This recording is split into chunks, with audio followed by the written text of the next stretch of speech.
Well, I remembered when they told us about the cancer and how aggressive it was, that I thought, there's no greater gift to give than your life for another. And I was willing to give Jake his life, give up my life for him, because he was my child. So.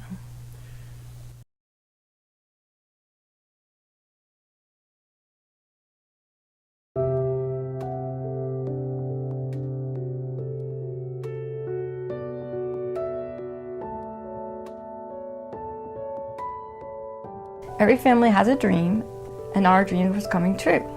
Our daughter Sarah Rose had just celebrated her first birthday. Shaq had just got a promotion. We were building our first home. We had just found out we were having another baby. Life was great, except for the pain. I was pregnant with our second child, and I started to have this extreme pain down my left leg. And it was weird because when I was pregnant with Sarah Rose, I had no pain, no aches. I loved being pregnant. I just knew there was something wasn't right.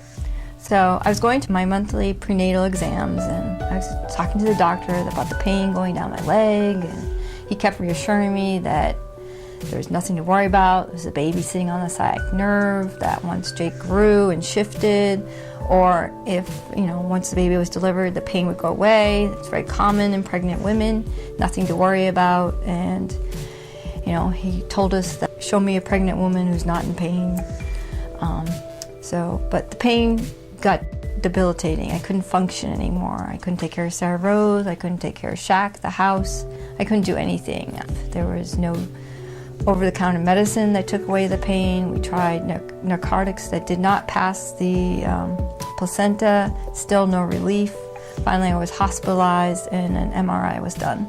After the MRI, we found out that there was actually a large mass attached to my sciatic nerve. It was cancer. The interesting thing about the cancer that Robin had, the doctors told us it was estrogen-based, which means that as Robin's body was changing to create life, it was that very same chemical change in her body was killing her.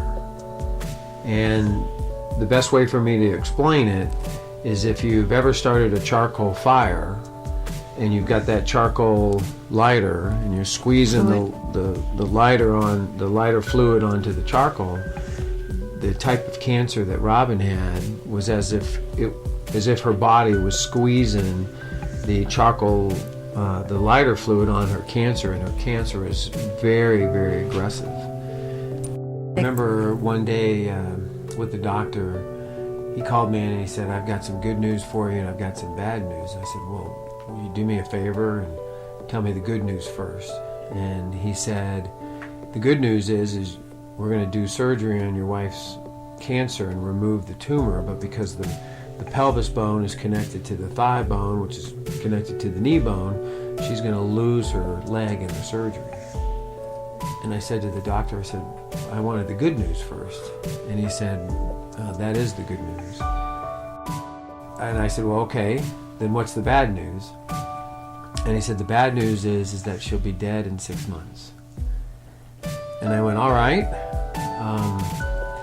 What would you recommend? Do you have a recommendation? And he said his recommendation was that we do not do the surgery because it's better for your wife's psyche if she dies a whole person.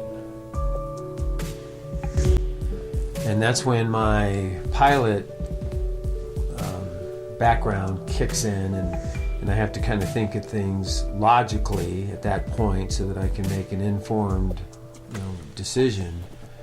The doctor came in and explained to us the severity of it, that the cancer was very aggressive, and we had to make the decision. His recommendation was that we terminate the pregnancy immediately and we start treatment.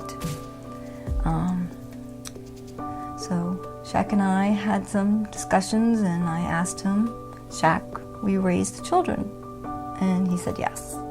And from that point on, we told the doctor we were going to decline the treatment and allow Jake to stay in the place that was best for him, which was the womb, and let him grow as long as he could grow. So. And we decided, not to do any surgery until Jake was born,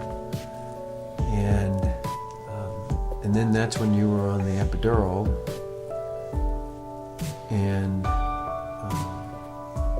we just let Jake grow until he got stronger and to the point where he had to be delivered.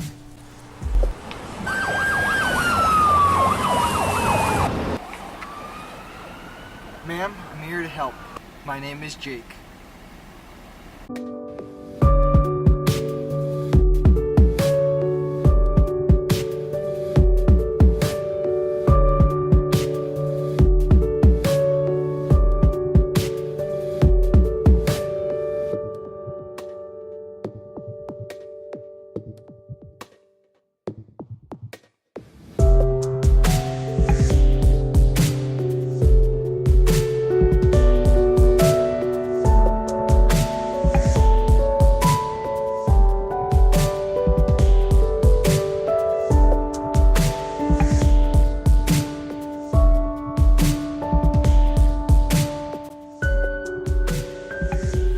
Every family has a dream, and our dream was coming true.